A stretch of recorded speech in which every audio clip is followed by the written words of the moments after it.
mind works. Do you know who wins every single argument? My wife. The wife. Yeah, we do. Good answer. The answer changes when you get married, right? No. The person who wins every single argument is the first person to stop arguing. If we want to share this message properly, if we don't want to run into the questions of the objections of what about this and what about that, we have to be positive, we have to be patient. So I want to tell you a little bit about my story and how it relates to this and why I care so much about the understanding this is a philosophical message rather than as a political message. I was in high school when I first became a libertarian in name only, and it was because I was told, hey, you're going to be voting soon. Do you want to be a Republican or Democrat? And I was like, whoa, whoa, whoa. I don't have a choice? I have to be totally freaking lame, really? I thought this was America. What are my options? There's got to be something else, right? Well, there's those crazy people who call themselves libertarians and they like to be left alone. And I was a punk kid who already got kicked out of a high school once, so I was like, yeah! Leave me alone, sign me up for that, right? And I was given the message as socially liberal, fiscally conservative, and that didn't stop me from enlisting in the United States Marine Corps.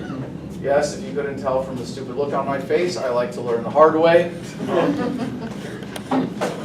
It didn't stop me from volunteering to go to Fallujah in 2004 with the Civil Affairs team. We were attached to an infantry company during the battle, first Battle of Fallujah in April 2004. If you don't know your modern military history, that's okay, you probably shouldn't. The first Battle of Fallujah was precipitated by 4 Blackwater security agents driving across the southern bridge over the Euphrates. We called it the George Washington. They were immediately ambushed, strung up, and burned on the northern bridge where I ran a checkpoint. We called it the Brooklyn Bridge. And one of the nights during the siege of Fallujah, and this is a story I really... Iraq? Yes, Fallujah, Iraq. Excuse me. Fallujah is the southwest corner of the Sunni triangle of Baghdad, Fallujah, and Tikrit, Saddam's hometown. And it was the place where all the fighting was after the invasion, or at least the bulk of it, because the Baathists had fled from Baghdad to Fallujah, the city of mosques, incidentally. And during that time, we had the city under siege. There were C-130 Spectre gunships and artillery just bombarding the city day and night. And we were letting women and children out, but 2 young men had been caught trying to escape the city. And this is something that, a story I've only become comfortable talking about recently because it really is the most horrific part of my military experience, that one of the days during the siege, these 2 young men were caught trying to escape the city, as any sane person would in a city that's being bombarded like that. And when I got to them, they had already been, had their hands zip-tied behind their backs, they had sandbags over their heads, and were forced to sit cross-legged on a concrete floor for a whole day, which is, well, when you can't, you're not allowed to go to sleep, you're not allowed to move, you're not allowed to go to the bathroom. That's torture. That's a stress position. That's inhumane. And I taught myself Arabic on my way to Iraq with a textbook and working with translators to be better at my job in civil affairs, to be better at helping the Iraqi people. And that night, when I was tasked with guarding these detainees for 4 hours and told it was my job to keep them awake and sitting upright, I used my Arabic to taunt them. So as much as people look at what I do now, they look at my activism, they look at everything I've done since then as a testament to freedom or however you want to describe it, I would hope that my life really serves as a testament to the evil that good men can be driven to by government, by following orders, by being put in those circumstances. And this is, again, why understanding the message of libertarianism as a message of ethics is so critical, because it is absurd that for me to have been serving in a military monopoly in a war based on lies that was clearly to serve profiteers, in a situation where I'm following orders and I'm torturing people whom I've never met and still calling myself a libertarian. We're better than that, and the message is better than that, and that's what actually connects with people. If you're not already pissed off and politically inclined, socially liberal, fiscally conservative, it's not going to motivate you. That's not going to turn you on. That's not going to get you really inquisitive and figuring out the deeper truths about this philosophy, this message. So for me, I got back from Fallujah. I got out of the military, and I moved to Washington, D.C. to get a master's in political management at George Washington University, where I finally came across the website, Iraq Veterans Against the War. And I just thought, okay, Iraq Veterans Against the War, that's me. I got to have my name on this list.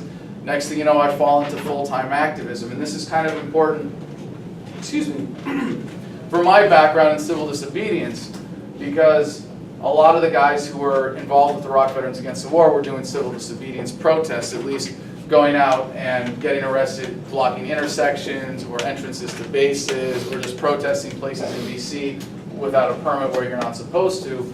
And I got arrested a few times doing that, but it was never really a big deal. Like, you come home and you realize that you've been lied to, that you put your life on the line for lies, for people who are trying to rip you off and take advantage of you, and that people died because of those lies. People that I saw died, that I helped kill people, that I tortured people because they lied. You come back from that with a lot of righteousness and a lot of anger in that situation.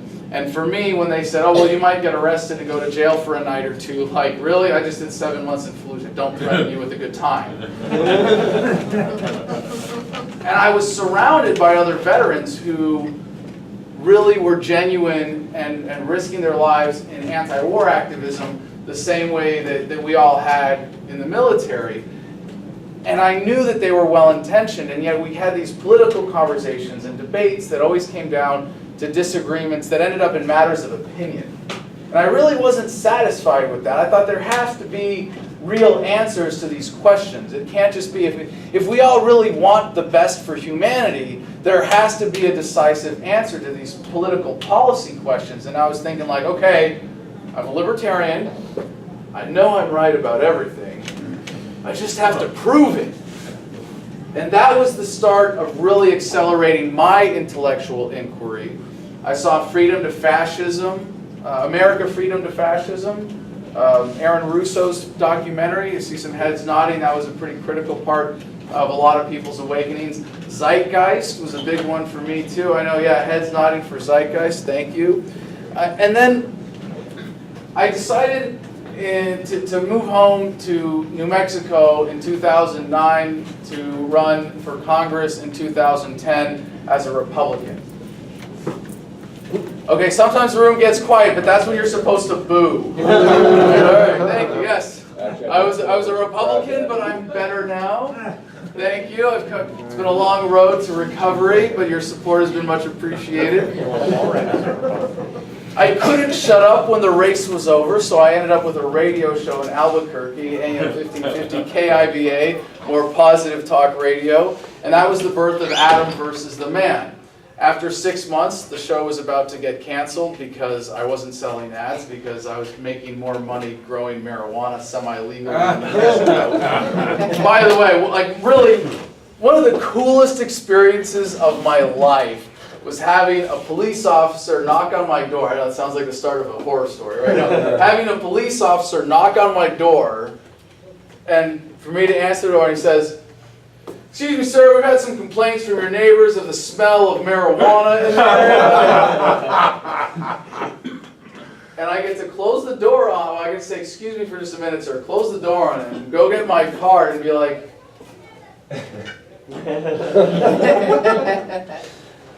"Have a nice day, officer." So, right before